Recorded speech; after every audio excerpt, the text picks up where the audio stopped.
What is up, Spurs Nation? It's your boy Rob from buckingspurs.com. Let's talk about this game versus Portland. We got punched right in the mouth in the first quarter by the starters of Portland. Now, something that we've been talking about all off season, that we're going to hang our hat on two things, and that's depth and continuity. And I think last night's game against Portland showed that we have both of those things. Portland's not a super team, but their top two players are hella good. Damion Lillard dropped 28. Mcollumn dropped 27. Okay, so you're talking about 55 points combined from their two best players. That's pretty damn good.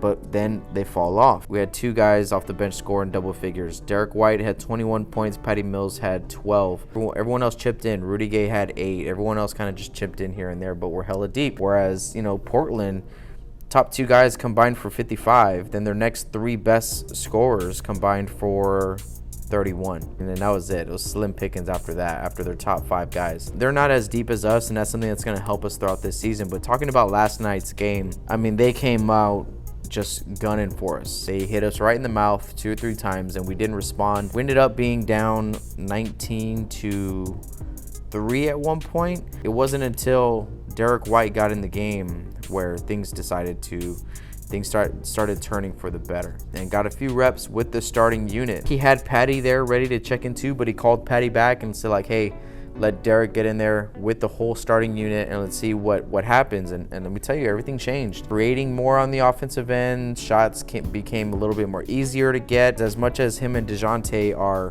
hella great players and hella great point guards, they're two different contrasting styles. Derek White goes in there and he takes exactly what the defense gives him. He doesn't only take it, he embraces it, creates through that. He'll come off a pick and roll and he'll examine things. He'll be heady, he'll be eyes up, looking around. Dejounte Murray is the guy that goes in there and forces the issue. He's like, I'm gonna take you all the way to the create, the same way that Derek does. Patty Mills got in there and we started to begin our slow comeback. In the second quarter, we were playing like a team that knew what needed to get done, knew that we were capable of getting it done on both ends of the floor, and responded with a 9-2 run of our own and cut the lead down to single digits. Our bench came out to prove something, and our starting unit fed off of that. After the bench started bringing us back, and saw what was working, our starters picked that up and ran with it as well.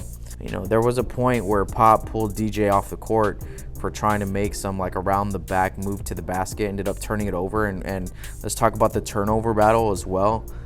We had 18 turnovers to their 10, right? And I think that 5 of our turnovers came from DeMar DeRozan, 4 came from DJ, right? So that's 9 from those two guys, and Portland had 10 total for the game. And that just kind of goes to show that so many times throughout this game we're trying to create and over-create, making too many extra passes instead of being aggressive with the ball and taking it to the rim. And I think that showed.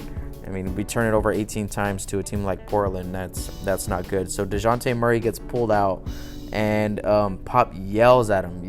Gives it to him hard. And here comes Derek White. Derek White just comes in, subs him out for about 2 or 3 possessions, and Pop lets DJ go to the bench and sit down there for a little while and just think about what he did. All right, 1 possession, 2 possession, okay, go back in there. So he goes back in there and just keeps playing. And a lot of that reminds me of Sean Elliott said it too, of the Tony Parker treatment. It's like, man, we see a lot of great things in DJ, and we're going to be hard on him, and Coach Pop and the organization is going to be hard on him, and he's going to embrace it and just get better for it.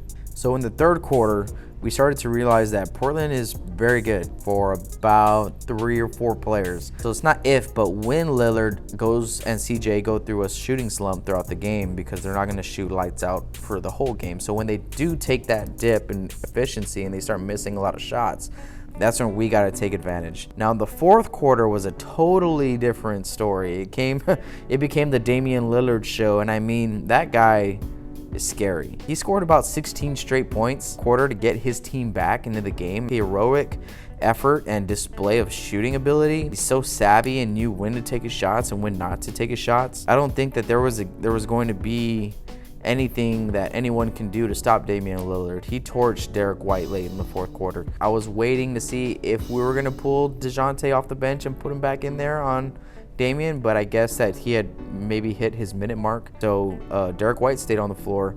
That same team that was on there stayed out there, which was good.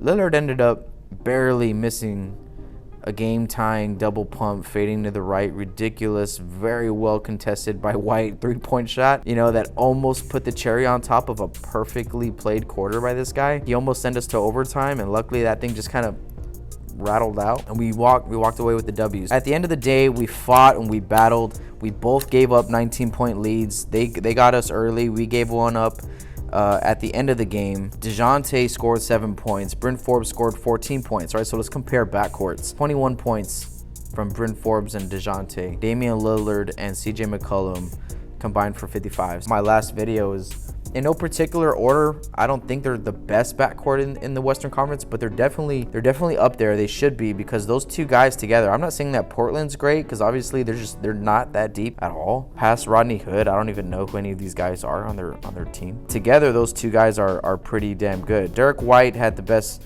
performance coming off the bench, 21 points like I had mentioned earlier. DeMar DeRozan led the game for us with 27.7 rebounds.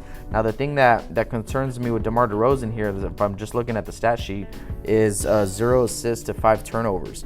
Now he was a man on a mission. I've said it before, it's like we can't not let him be himself. DeMar DeRozan's gonna want to create shots for everyone else, but when it's costing us 5 turnovers, that's when he needs to put the Kobe hat back on and just go to work. Took 16 shots. Bright spot in his stat sheet is that he used 7 for 9 from the free throw line. That's an improvement from the first 2 games. He kind of struggled from the free throw line, so he was efficient with it. He only took 16 shots. LaMarcus Aldridge had 15.7 rebounds, subpar game for him. Not a bad game, but subpar for what we need out of him.